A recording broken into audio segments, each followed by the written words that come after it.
really, I was incredibly stage struck. It just, the adrenaline rush just from being on the stage and doing something, anything. But was there still this kind of hierarchy thing where theatre was God, film was, Yes. well, good for paying the rent, and Yes. television, you don't do television, do you? Yeah, well, no, television was okay. It was commercials you didn't do when they came in. I mean, Why? oh, no, the commercials were terribly non-new. I mean, no proper actress did commercials. Oh, God. What? Didn't fancy pushing the Look at mop now, with, yeah. with mop with flash or something around the That's floor or right. something like that. I started off my career with a commercial. Persil. Really? Yeah. Yeah. Well, at this No, point, I lie. Dairy milk. Dairy milk was the very first professional job I had, apart from when I was an 8-year-old. so you didn't have the guy So I skiing. retired when I was 8, then I came back. You didn't have the guy skiing down the mountainside and bringing the box of Oh, chocolates into the room. unfortunately not. I've never been involved in doing anything glamorous. I've never been on lovely glamorous locations and things. No. Well, at this point, we're going to be joined by the other half of good. for the carol service. So, ladies and gentlemen, I'm going to ask you to put your hands together to welcome our next guest, Carolyn John.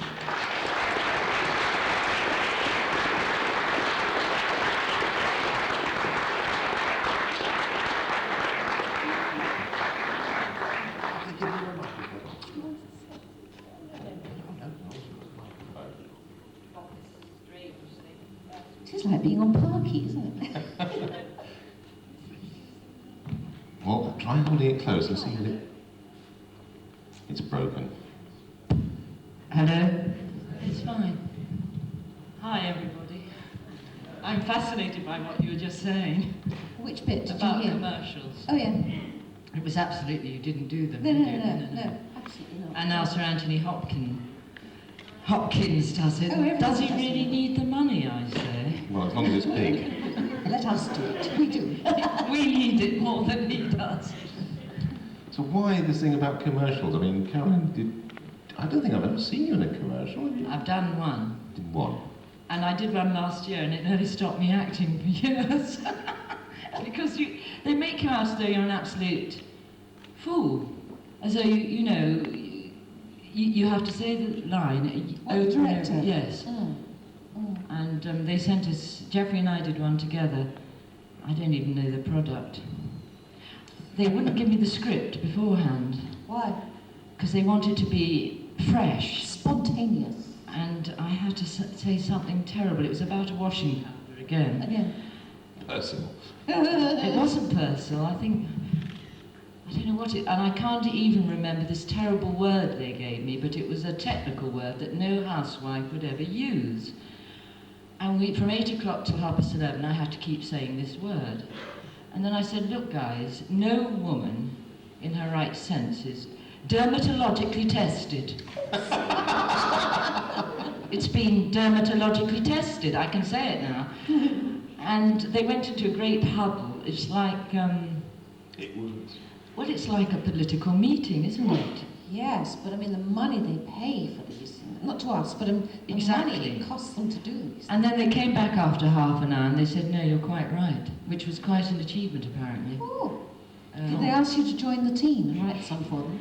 No, but they've never shown me. And I did one for the Blue Cross, and that's charity. So you do that for charity. And this dog, I have to tell you, we went out to this, out in the country in Berkshire somewhere, and there was a dog, and I had to say, oh no, he's too large or something. But the dog kept following me. And it kept following me, and I was saying, no, we don't want this dog. And thank God they've never shown it, because it makes me look horrible. This lovely dog kept wagging its tail and coming after me. Can I just, let me please tell you what I had to say for my commercial. Yes. And, it's 30 odd years ago, but I still remember it. Very good. Well, you'll see why. I had to say, bubble, bubble, but no toil and trouble, because I use Persil. Oh, dear. This year's Gold Awards for commercials. That's wonderful, wasn't it? Can you imagine? You wouldn't forget that, would you? You wouldn't, would you?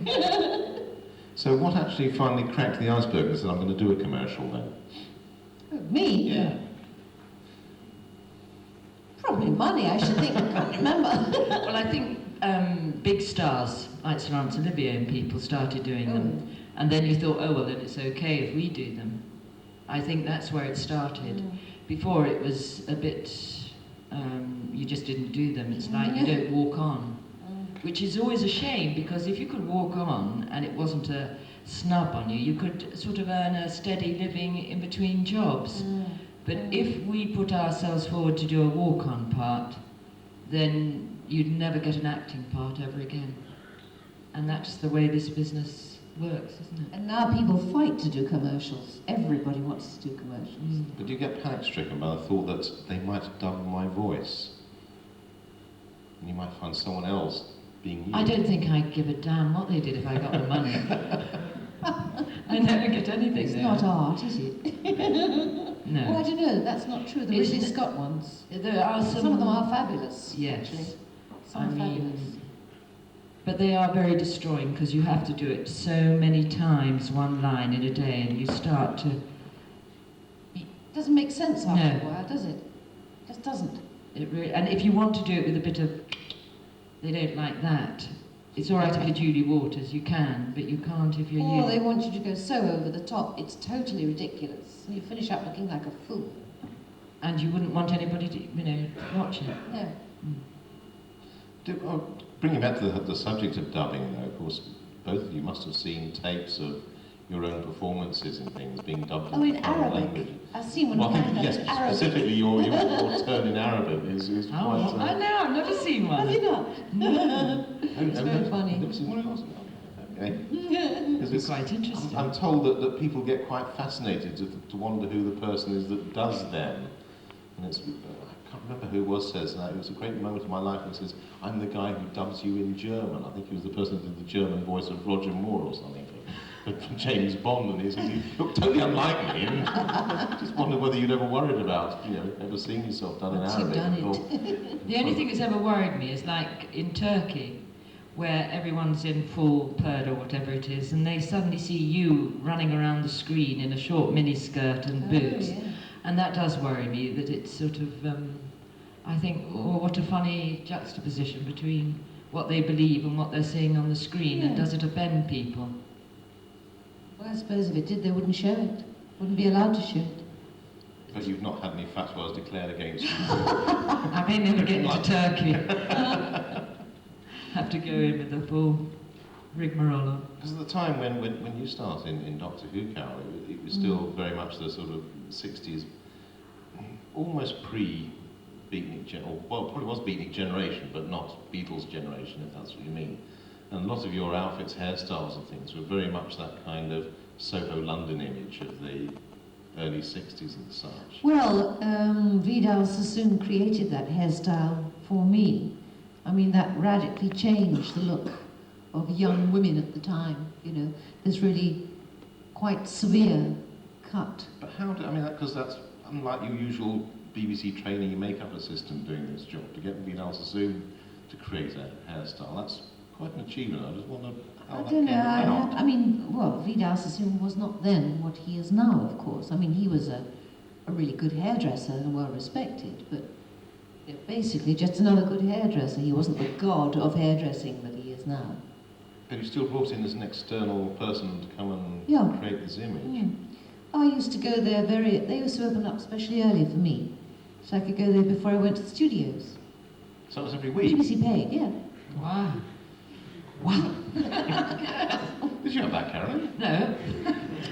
They just had me, I couldn't have what I wanted, and I was too young to say, no, I don't want this. And as everybody knows, my hairstyle changes in every story of the four.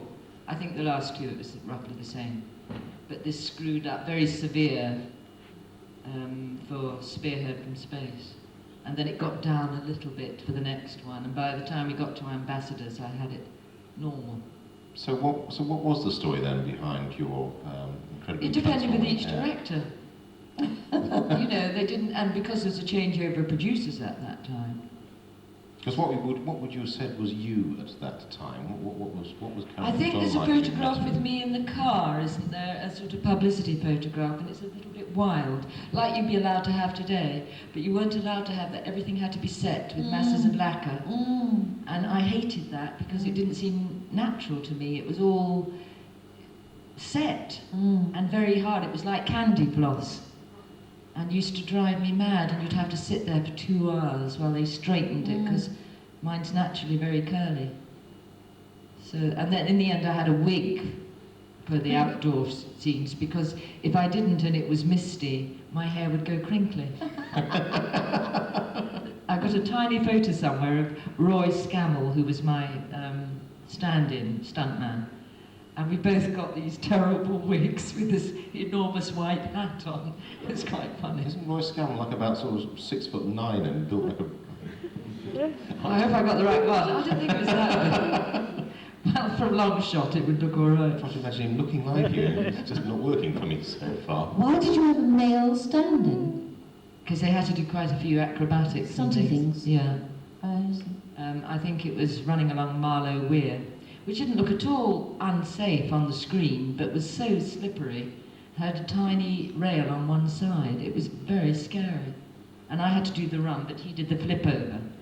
And then he'd drive the car madly round and things like that. Is it easy actually trying to run in those outfits that you wore in that story? You had to run, yes. It got very intolerant. You had to do everything you were told. I don't... Like what? Everything. Stand there, do that, roll over here, do that. And you thought, yes, yes, of course. You were saying about being a professional actress, you did everything you were told. You know, ever... Do it by numbers. Was it really true that you couldn't drive at the time? Yeah. And they put me onto an airfield with Bessie, and it was double D clutch. It's sort of like someone telling me about computers, double D clutch. I didn't know what it meant.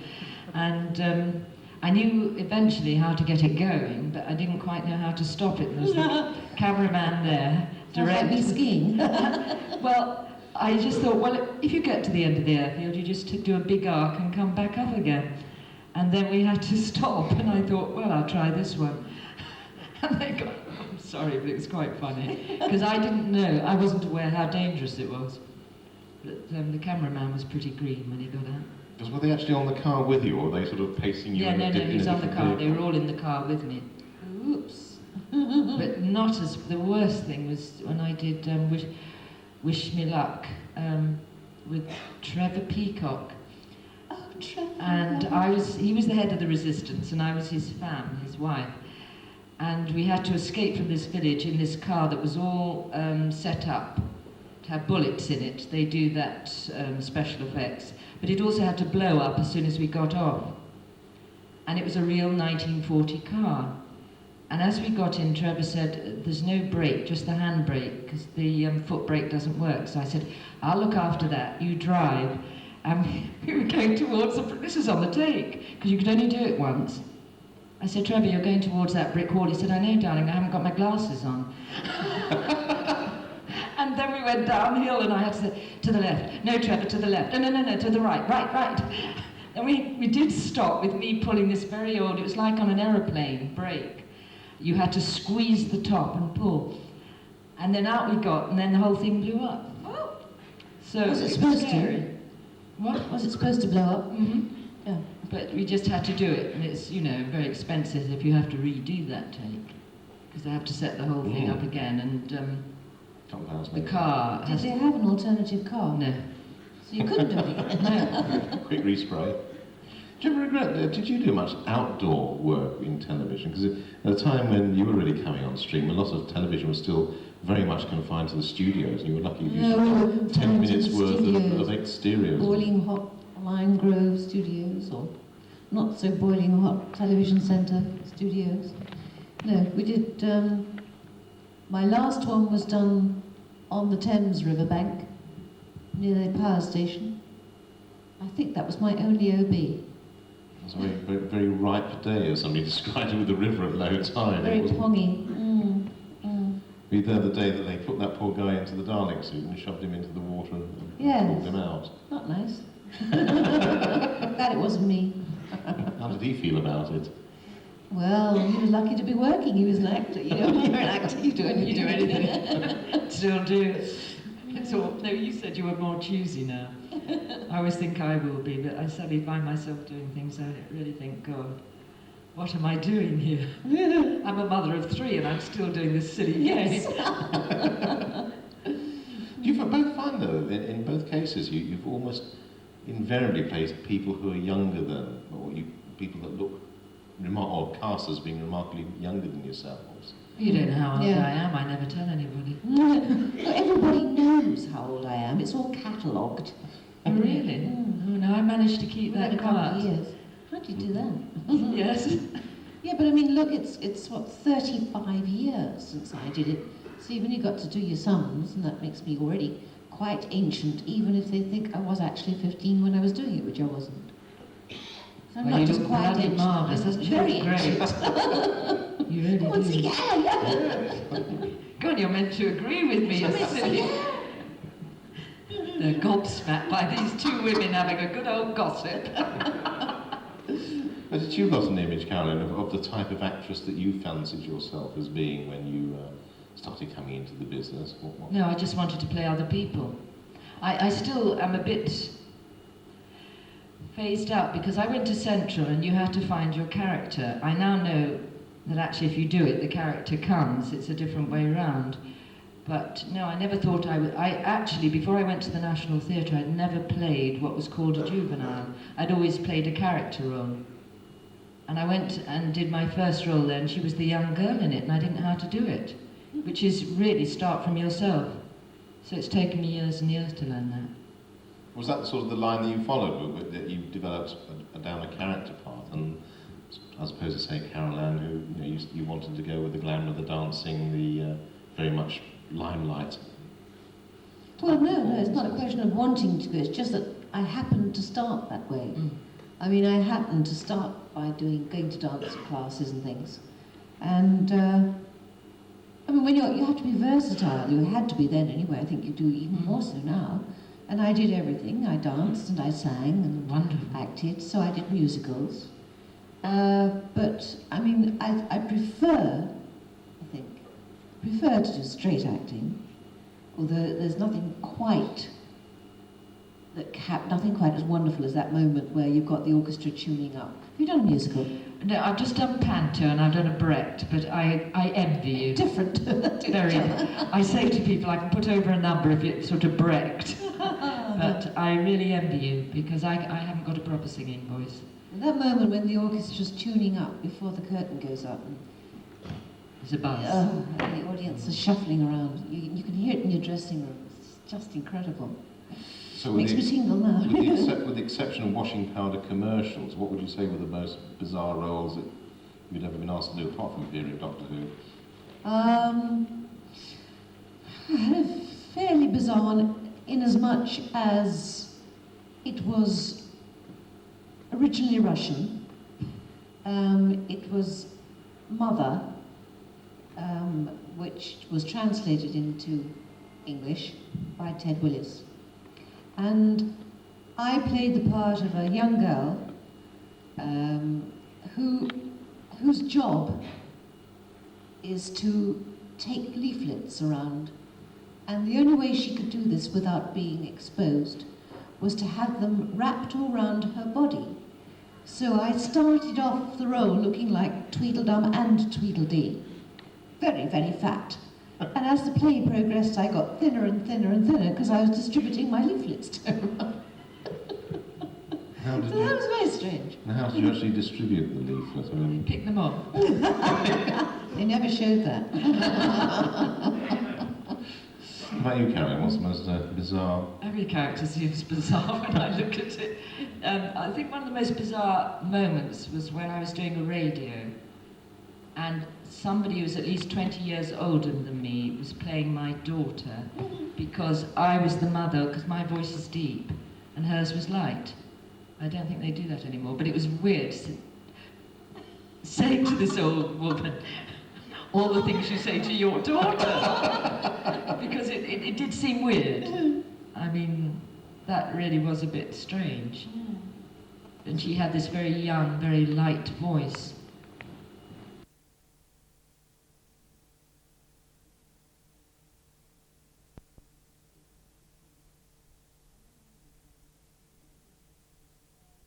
back on BBC Two. when None they at were- all.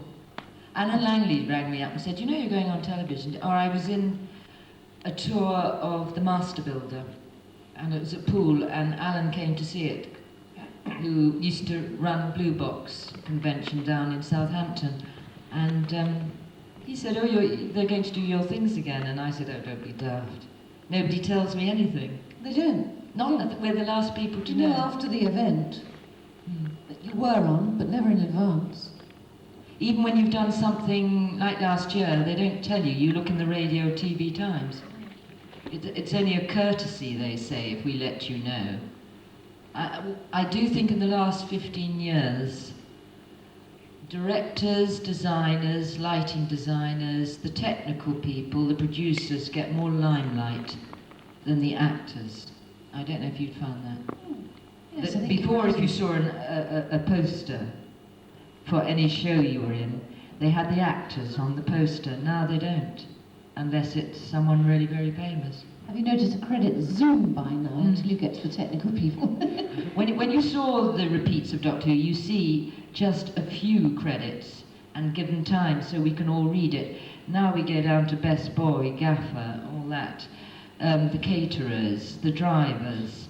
Oh, come on. I mean, it's ridiculous. It's meant to, you know, well, spread the Twice removed load. on mother's side, that sort of thing. It's not as expensive to make credits, is it? No. But what about, I mean, because next thing you must have known was when you had the Daily Mail banging on your door asking for your full biographical details for the feature they did. No, apparently the lady opposite said, oh, this is whatever happened to Caroline John. And somebody wrote, well, she's still going strong in the theatre, which is very nice of them. But it's odd, that. When he was on this morning, Sylvester was saying about the perils of the press. And, when you're the Doctor, all of a sudden you're the immediate target of 90% of Fleet Street. Imagine a similar thing happens whenever they look for the companion part, and all of a sudden, oh right, you're going to be the girl in Doctor Who. Do you find yourself getting dragged out for expensive dinners, plied with wine, and asked to reveal I've your never had that most in my secrets? life. Have you? Well, sorry, I didn't understand what you said. Well, did you suddenly find yourself the focus of press attention, and really they drag you out, start feeding you expensive dinners, and suddenly wanting to know everything about you, just because No. you suddenly started appearing in this Expensive television dinners, but, series? No. We're obviously. taking me out to dinner. I say I've got a sell-by date. They are always phoning up and asking Are they? strange things. Oh, yes. Oh, we keep our number very, very quiet. No. Even when I got married and I was doing it, I was in Doctor Who and I was pregnant and I got married. And please, gentlemen, this is a family show. We managed to avoid the press, and I got married at Westminster Cathedral, and we crept into the crypt and crept out again. And Oh, I got nobody knew. divorced while I was doing it. And did they know? They were absolutely wonderful because I got to know them very well by this time. Very good. And I had a 3-year-old daughter. And I said, look, I don't want her one day to read, all the gory details in the newspaper or to have little friends come up and point at her. Please, keep it quiet. And they did. They were wonderful. They were absolutely wonderful. It ain't that big, but Wonderful. not. That's good. I do think it's sick now when you do read these stories about people, but to be honest, I don't get those papers. I mean, a friend of mine had her whole life splashed over it last year, and it was horrible. But you think it's strange because now, I mean, actresses are perhaps treated with a better degree of respect, equality, political correctness than they have now, and possibly had towards the end of the 60s, early 70s, when it was still much more seen as a carry-on cattle market to a degree. I never come across it, of people treating me badly. Are you talking about the press treating you badly? Yeah, the way in which your lifestyles can suddenly be blown all over the papers, and they just suddenly start taking what you might consider to be an intrusive interest in your lives, just because you become I've been famous for doing it. misquoted many times, that's for sure. I mean, I've given an interview and not recognised the interview I've seen actually printed. But I've not been hounded in that way. I mean, I've not been that big a star, but I would be. But no, I don't know what the answer is to the people who are. I don't know. I think why they sometimes do it's a it. bit encouraged. Well, it's brave of you to say that. No. People think it's good free publicity, and it Yeah. is for some people. Mm. I mean, but I've never been on that level, so I really wouldn't know. But most people I've ever come with have been very polite and nice. But I don't think I've been considered up in that level where you could be hounded. In fact, I always think, well, if I did something terribly risque or brave or something, maybe I get some better parts, because that's the way it works nowadays. You know, it's quite bizarre. You don't have to be a good actor or actress necessarily these days to get a really good part. No, But sadly. if I walked around Trafalgar Square with nothing on, I mean, it'd be a bit of shock for everybody, including me. But I might get a lot of publicity from it, and by the publicity, get taken more seriously when you go for an interview. And that It's is a ridiculous. terrible thing for me to have to say. Which, when we started, certainly that wasn't the case. No. Because very often when you go for productions, there's usually a high degree of publicity element involved in it, isn't there? They say, would you be prepared to come along and, I don't know, throw leaflets from the top of a bus or something like that? Have you ever felt, oh no, sorry, this isn't me, I do the acting, I don't do the leap up and down and shout at crowds? I did. I only remember this actually because we were about to move house recently, and I've been through the attic, and there's 18 years worth of rubbish up there, so I've been chucking stuff out, and I've come across the most extraordinary things, including some old scrapbooks full of sort of press cuttings and things. And I remember once I was asked to go and publicise a film somewhere up in the north, can't remember, and I had some real characters with me doing it. Richard O'Sullivan was one. And I can't remember, but a couple, and Richard Attenborough was another, and a couple of other characters, and we were having a similar sort of conversation on the train going, how the press do strange things to you. So we decided to play a game on the press, just to see how gullible they were, and just see actually what they would take. And so, at the time, Cliff Richards was about to do a pantomime, I think. And we were met by the press off the train, and Richard and I had decided that we were really going to say some silly things, and we would see whether they would take them as being a joke or whether they would take them as they were not intended to be or intended. So anyway, they said, oh yes, and what do you think of wherever it was, Leeds or whatever? And I think Richard started going on about, yes, how impressed he was by the incredible sunsets, and it was pouring with rain. And then I said, but of course, what I really appreciated was the way everybody let off a flock of doves as we arrived, a symbol of peace, which of course we are trying to engender wherever we go. And we said that we were the peace emissaries. We've been told to conduct ourselves in an appropriate way as peace emissaries, and of course this was a symbol of how people were taking us. There were only some dirty pigeons. So that was Red Dawn, a recent production. You've been working hard on Doctor Who Audio for a little over a year now, haven't you? Gary, I think for those people here who don't know the background to the story, can you tell us how someone as unlikely as you ended up as the producer of Doctor Who? Thank you, Gary. As unlikely as me. Thank you for that.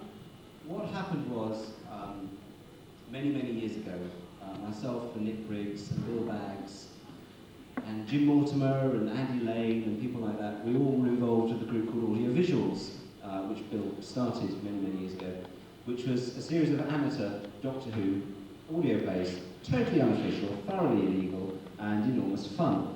And that came to an end in 1991, and since then Nick and I, on our own, have sort of dabbled in and out of audio, and Bill went off and he formed BBV and he did his video stuff and everything. And Nick and I sort of stuck around thinking, no, we want to do audio because audio is a very good medium for science fiction. Nick and one of the other audiovisuals people, John Ainsworth, actually went out and did a pilot for Dan Dare on audio, which went down very well with the people that own the copyright to Dan Dare, and that's still floating around somewhere. And then Nick and I talked about doing various other things, one of which was Bernice Summerfield, and we went to Virgin, who were doing they'd finished doing the Doctor Who books, and were doing the Bernice books, The New Adventures, under their own steam. And we said to them, look, we'd really like to do audio. We think we could adapt some of the books into good sort of 90-minute audio plays. Can we go for that? And Virgin were great about it, and they said yes, and we talked to Paul Cornell, who's Benny's creator, and he was behind us 100%. So we went off and did that, and we did the first two, and we launched those at the end of autumn 98, wasn't it? Yes, Panopticon 98. And unbeknownst to us, Steve Cole, who at the time was doing what Justin is doing now at the BBC, was in charge of the books, he liked them, and he gave copies of them to the people at BBC Audio and said, look, it's obvious that you're not ever going to do Doctor Who on audio here at the BBC. Here's a company, they've got the license from Virgin to do the Benny books, this is the end result, what do you think? And the next thing we knew is that Jason was contacted by the BBC who said, we're thinking of giving out an audio license to make Doctor Who, would you be interested? And we took about 3 seconds to say, yes please, and that's where we were, that's how we got it. So one thing that we know about the BBC, one thing defining fact about the BBC, is that they don't actually like making Doctor Who very much. And Jason, were there obligations you had to fulfil, were there hoops you had to jump through? What did they demand of you? Can I just see if this mic's on first? Yes, it is. Well, one of the things which we have in place is an executive producer from the BBC. It was Steve, of course, and now it's Jack Rayner. Obviously they act as quality control on the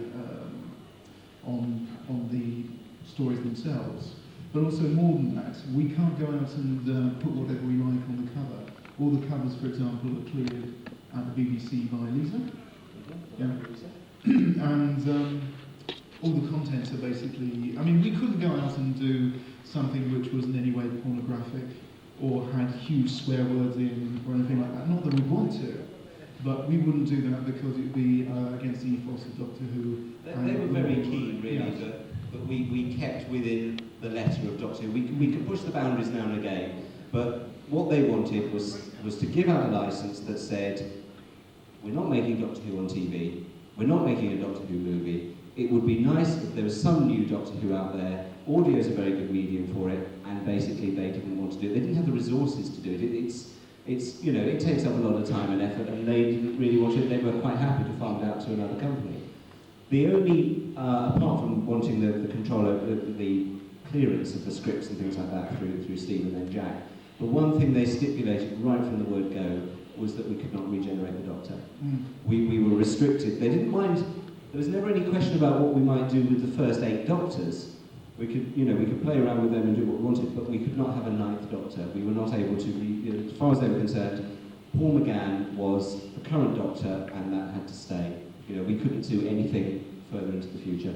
That's interesting. There's a sort of impression amongst Doctor Who fans, maybe just some who will phone or write to the magazine that the BBC is often cast as the enemy, because they have no respect for Doctor Who. They won't make some more. They don't repeat it enough or anything else. But you're painting a picture of people who are actually policing it quite carefully. I'm painting a picture of people who know and care about it. But the difference is that we deal with BBC Worldwide, which is the commercial side of the BBC. They're the people that look after the books and the videos. Therefore, they're the people, more so than BBC TV, who make the programmes, who look down and go, well, Doctor Who is phenomenally successful. Doctor Who is very popular. Doctor Who is a programme we get stacks of letters about. We are doing 2 ranges of books, and they sell every month. We do videos, they sell every other month. So the people at BBC Worldwide have a very keen interest in Doctor Who, and there's a lot of them there who've been there for quite a few years who actually have a surprisingly large knowledge of Doctor Who as well. But it's not purely commercial. We're not just saying No, you can put out anything in the name of oh no, Doctor Who. They the do amount of release it. licenses they don't give out that people apply for. We were very lucky. We were incredibly lucky. There is a lot of stuff that people, I think, have gone to me and said, hey, let's do something. One thing that I think many people would like to see, and I know that Jason and I would love to see it, and probably even do it, is a Doctor Who video. I'd love to do a direct-to-video Doctor Who. That is something that they're not very keen on issuing a license for at the moment. So they are quite, they know it would sell buckets, but they're quite keen to keep it fairly low-key and keep an eye on us and keep a lid on it. I think BBC Worldwide are being very, very sensible about Doctor Who. I think they know it's a good commodity. It's to use sort of the American parlance, it's a franchise for them. And I think they're very keen to make it work. Justin, you work within Worldwide. Just to tap in this thing, we'll circle back to the audios in a moment. I just want to sort of reflect this. People wonder about what the BBC's opinion of Doctor Who is. And obviously the BBC is a huge thing. It doesn't exist and have a single judgment on it. But within Worldwide, is it actually more than just a franchise? Do they understand it? Do they care about it? Do they get it? I think some people do and some people don't. It's as simple as that. There isn't as far as I'm aware, there isn't a standard BBC Worldwide policy on Doctor Who that you shall do this, you shan't do that. It's the way the company works is the books are handled, for example, by one group, and the videos by another group, and the audio side, like the Web of Theory, Paradise Death and that, so by another group again.